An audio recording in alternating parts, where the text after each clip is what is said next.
Well, for those of you who don't know, I am indeed guilty as charged, human rights attorney. And, we're all being banned faster than you can shake a stick at it. So if you want to find me, you can go to leedundas.com. Can you hit the slide for me?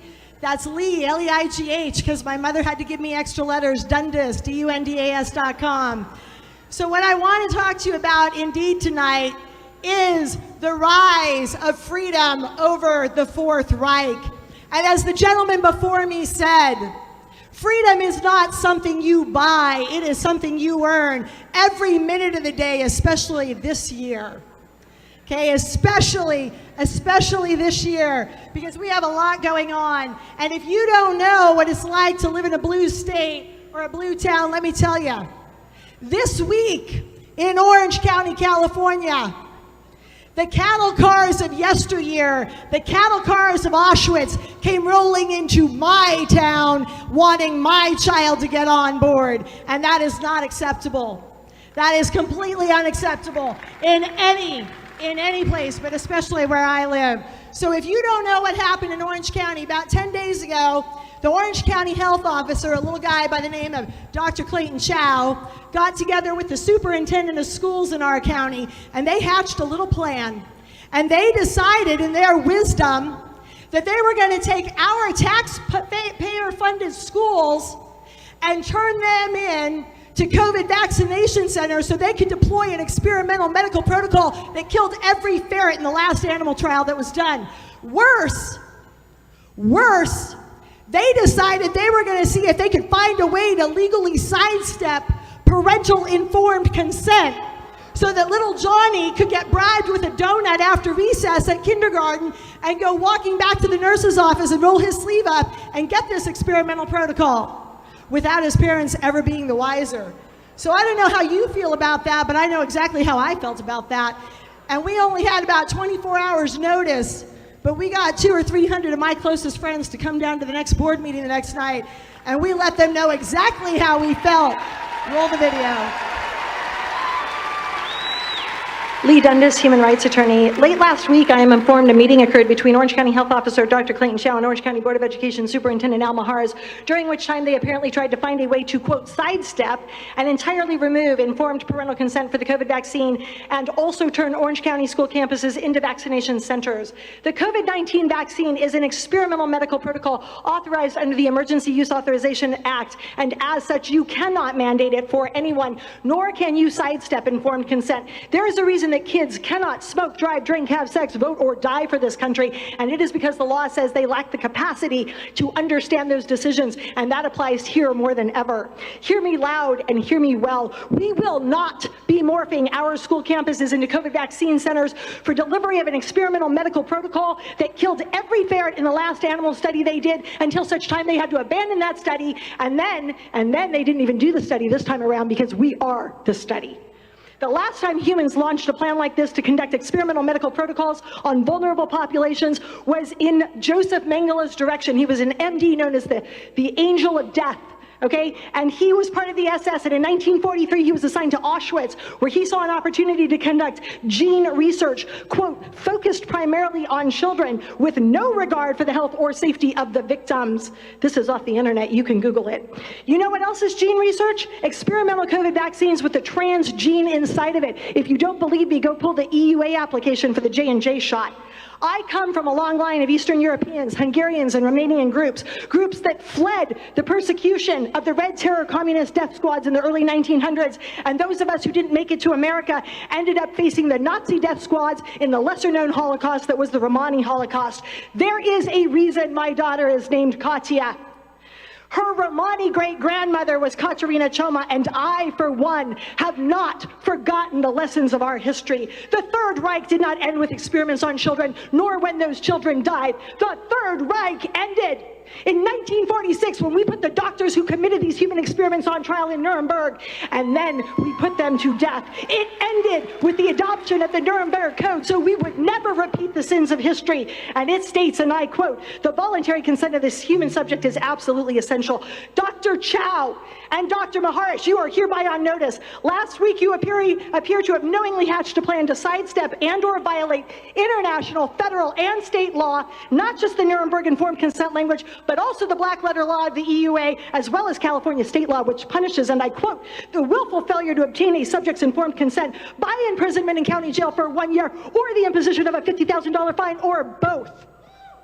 Through the planned insertion of experimental gene-altering protocols onto the very children you were elected and charged with protecting. And tonight we are asking the Board of Education for an immediate letter of censure to these individuals. And if they don't resign, for an immediate notice of termination. And that letter also needs to go to the professional boards because they have no business being in these positions. So help me God, the people of Orange County will hold this policy to account.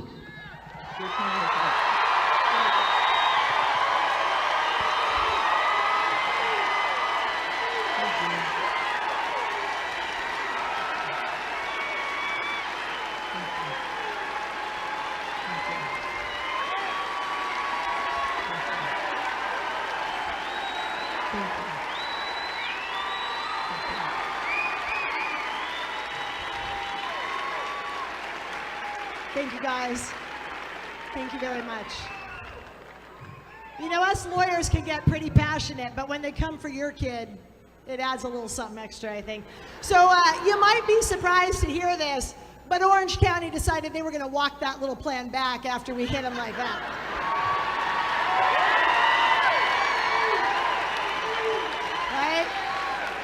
All right, so then I thought I was going to get a day off, but I didn't, because the next day I woke up in Chapman University, which is a little religious college right down the road from where I live. They decided they were going to withhold the graduate degrees of their MBA class unless those MBA students rolled over and got this experimental COVID protocol.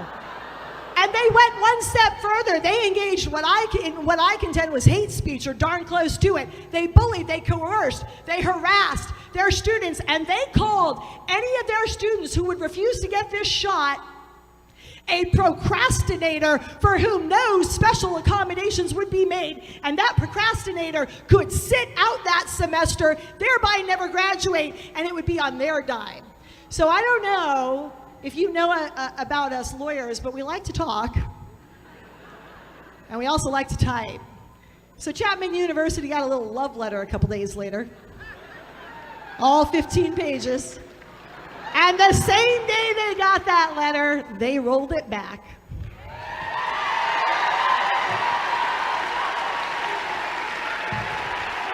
So then, thank you.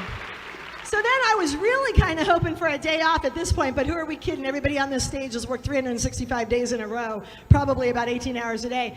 And the next day I woke up to find that the Board of Supervisors was going to release an electronic digital COVID-19 passport system into our county. Yeah, that's what they decided they were going to do. But their health officer had gone on to TV, KTLA Live, Channel 5 the day before, and said, you know, people seem to have a little problem with that term. It's a little bit, quote, controversial. So we're going to change the name so people don't know what the heck is going on. So that way, the rhinos on our Republican board, when concerned citizens call up and say, are you voting on a digital passport for COVID-19 inoculations, the secretary can go, nope, we're not. No, we're not doing that. And then the second thing they did, and this was really laughable, we're standing, some of the people up here on the stage with me, we're standing at the Board of Supervisors meeting. We're waiting for our turn to talk. And the one lady on the Board of Supervisors meeting has the audacity to say, this is not a policy of exclusion. Well, then she was speaking with forked tongue, because in the next sentence, she says the whole reason they want to do this is to open the county back up so they can all start going to Trader Joe's and Disneyland and sporting events again. So all of us people with a brain and a pulse are standing in line going blink, blink, blink, blink. And I'm thinking quietly to myself, well, you know, I'm sure Hitler didn't think there were very exclusive policies either. And they weren't, so long as you were German. So long as you were German. But the real creme de la creme, cherry on top, was when our board decided they were going to pass the buck. They said, we aren't doing a digital vaccination passport system. We're just making the technology available so the stores can do it. I don't know how your year of masking and fighting the masks has gone, but I think we can all extrapolate from this point forward how it's going to go based on the little mask experiment. So I looked at that board and I thought to myself, you know, you can lipstick this pig 8 ways to Sunday. You can change the dang name 55 times. You can bury this in agenda item 28 and footnote 4 that's on page 88 of that. And we are still going to know that that pig is a lipstick pig. And so we stood up and we gave it to him again. Roll tape.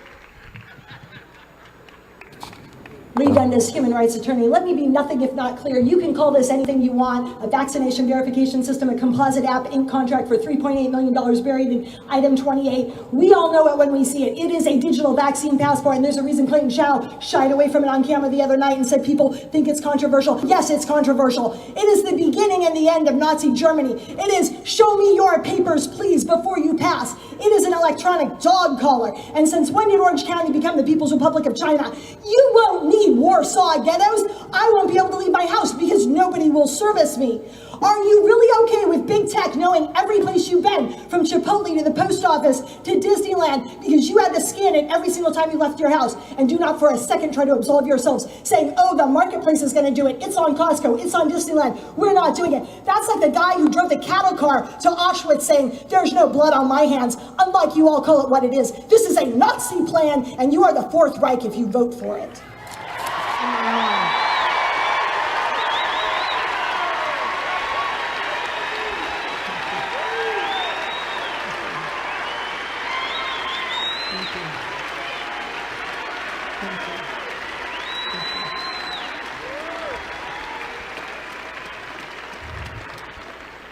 Make no mistake, this is a second Holocaust, my friends. Hitler did not start by burning people in ovens. That is where he ended. Hitler started, and you can Google it, the first thing he did to consolidate his power is he closed non-essential businesses, as did Governor Newsom in my state. Second thing he did is he closed the churches and the schools because they are the heart of the family, and that is exactly what Newsom has done. And the fourth thing he did is he marked the people he didn't like so he could segregate them and discriminate against them and do worse. And this week in Orange County, California, that little cattle car came to our town. And Hitler started by changing 400 laws in the first 6 years of his reign of power. And my governor changed 400 laws in the first 6 months. The only darn difference between Hitler and Newsom, for the haters who think that it's not okay to analogize to Nazi Germany or that it's not warranted, there is only one difference between Hitler and Newsom, and that is that Newsom has done it 12 times faster than Hitler.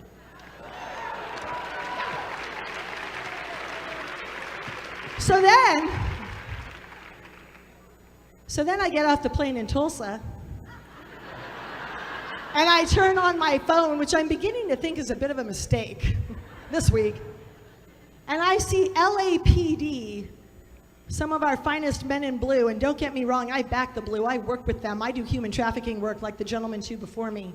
I love our cops. You couldn't pay me to do their job. But I saw a travesty. I saw LAPD muscling young, mentally challenged, mentally handicapped children to the ground and against their will while they are screaming, I don't want it, I don't want it, jabbing them with an experimental medical protocol that they can't get through the animal studies without killing every animal.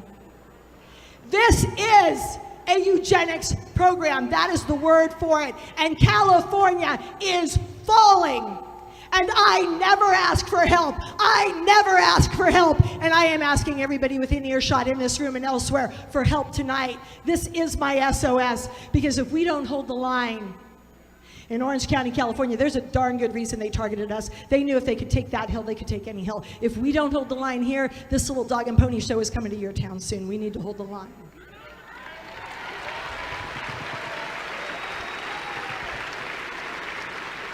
I'm running a little bit behind. I'm going to try to talk fast. I wasn't expecting all the clapping. I want to end with 2 stories. One, my secretary, when I started doing the work, the human trafficking work in Thailand, was a girl who had herself been sex trafficked.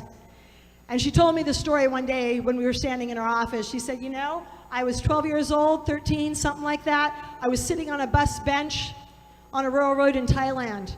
And a group of guys came by and they muscled me to the ground. They shoved a needle in my arm, and when I woke up, I was in a slave trading camp on the Thai-Burmese border. And one day the guards in that camp got bored, and they decided they were going to have some sport. And they lined us all up from end to end, and they went girl to girl laying guns on temples. And every girl, when they got to her, would drop to her knees and grapple for the gun to no avail. And she stopped talking when she got to this point of the story, and I looked at her and I said, "What did you do when the guard got to you?" And she looked at me and she took a step forward and she said, "I stood up. I stood up and I held out my hand and I said, 'Give me your gun. I will shoot myself because I don't want to live like this anymore.'" And the owner of the camp overheard that. He was walking by, he overheard it, and he let her go free. And I learned a lesson that day that I have never forgotten since, and it's a lesson we need to hear every hour this year, and that is this. When you are looking at a locked and loaded double barrel full of hate and anger and tyranny and upset that is ready to do you in, you stand up. You stand up, because you are better off on your feet fighting for your life than ever taking a knee. Than ever taking a knee. You don't bow down to tyranny, not ever.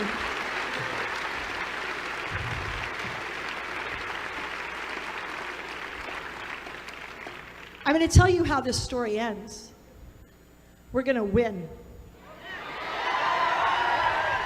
And I know we're going to win because the fact that I am looking at you and you're looking at me tells me everything I need to know, which is every single time this planet has flirted with tyranny, we have pulled back from the brink and we have lifted up stronger and better and more free than ever before. I come from military.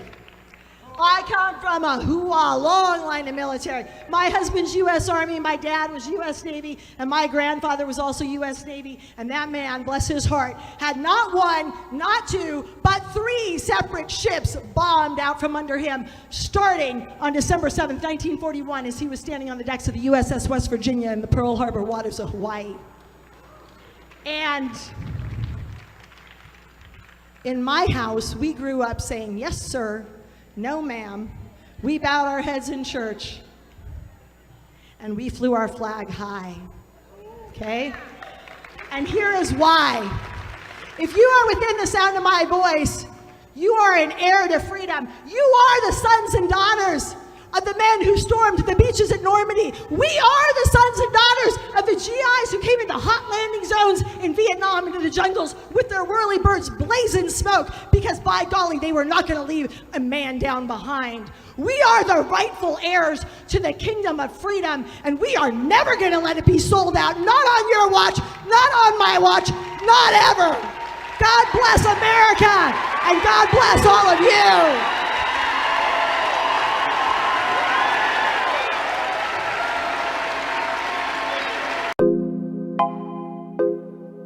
Oh yeah, you know what they trying to do, we see you. You act like we can't see you.